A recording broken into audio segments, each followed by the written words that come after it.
د سیمې هیواد او د نړۍ تازه خبرونه هره غړې د کندوز رادیو څخه مه هېروئ.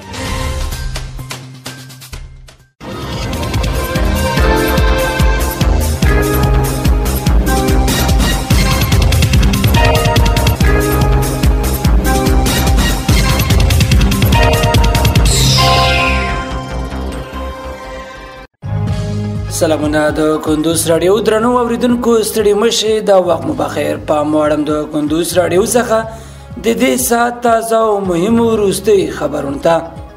نن سه شنبه د سنبلې د میاشتې شپږمه د 2023 میلادي کال د اګست د میاشتې 28 نیټې سره سمون لري. روانه خبري غړې درته زه سایر احمد سایل وړاندې کوم. خو په سر کې هم د څو مهمو خبرونو سرټکی.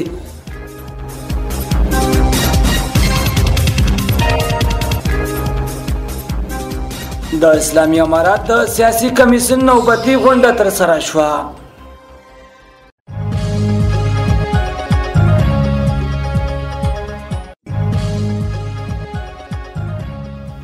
د قانون او پټرولیم وزارت سرپرست د قانونو د قاچاق او غیر قانوني کیندنې پر مخنیوي ټینګار وکړ.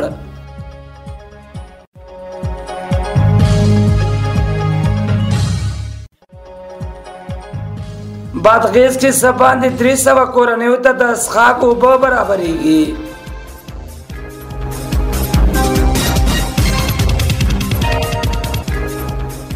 او بهرني خبر کې به واوري شمالي کوریا چاودیدونکي ډرون جوړ کړی.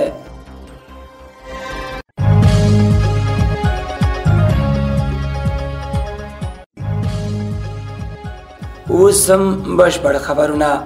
د اسلامي امارات د سیاسي کمیسیون نوبتي غونډه ترسره شوه. د افغانستان اسلامي امارات سیاسي کمیسیون پرون ماښام د ریاست الوزرا د سیاسي مرستیال مولوي عبدالکبیر په مشرۍ په سپیدار ماڼۍ کې ناسته وکړه.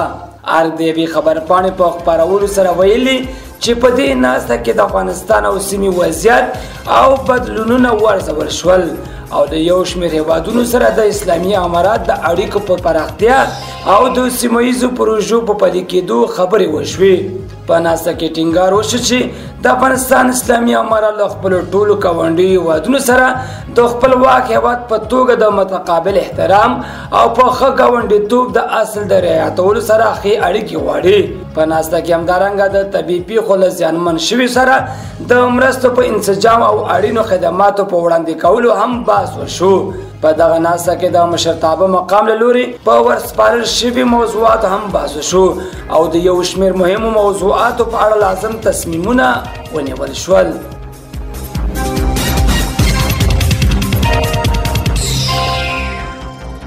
د قانون او پټرولیم وزارت سرپرست د قانونو د قاچاق او غیر قانوني کیندنې پر مخنیوي ټینګار وکړ. د قانون او پټرولیم سرپرست مولا هدایت الله بدری د شمال او شمال ختیځو ولایتونو د قانون له رئیسانو سره وکتل.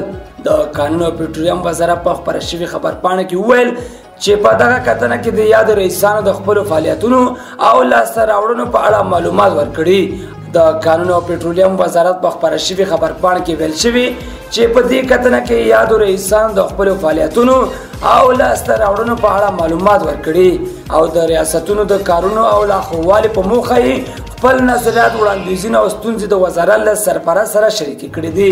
د قانون او پټرولیم وزارت سرپرست هم د یادو رئیسانو هڅې ستایلي او په کاري برخه کې پر لار روڼتیا د قانونو د قاچاق او غیر کیندنې پر مخنیوي او د عوایدو پر نه ضایع کېدو ټینګار کړی دی. هغه دا راز شمال او شمال ختیځو ولایتونو د قانون رئیسانو ته د ستونزو د حل په موخه لازمې لارښوونې کړې دي.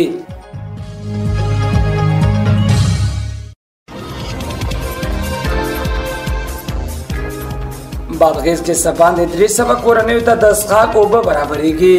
د بادغیس د کلیو بیا رغونې پراختیا ریاست مسؤلین وایي د یاد ولایت په مرکز کې د سبان 6 میلیون افغانۍ په لګښت د اوبو رسولو د یوې شبکې چارې د پیل کېدو خبر ورکړی دی.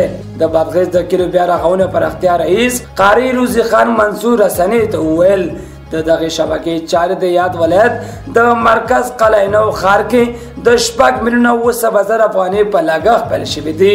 د یادونې وړ چې د دغې شبکې په بشپړېدو سره به د یادې سیمې څخه باندې 300 کورنیو ته د څښاک اوبه برابرې شي.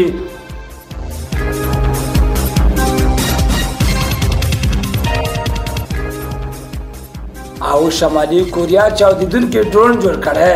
د کوریا دولتي خبري اژانس پرون دوشنبه خبر ورکړی چې شمالي کوریا مشر کیم جن اون د دغه هیواد خپل تولید چاودیدونکي ډرون له ازموینې څخه لیدنه کړې.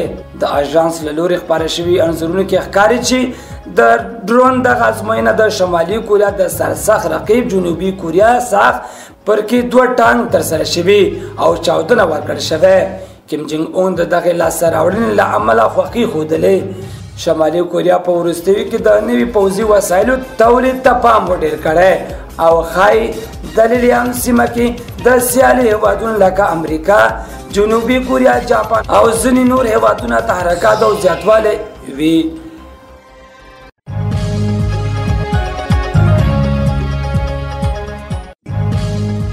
درنو اوریدونکو په خبري غړۍ کې راټول شوي مطالب هم دومره ول. تر بلې خبري غړۍ لوی العمل شه.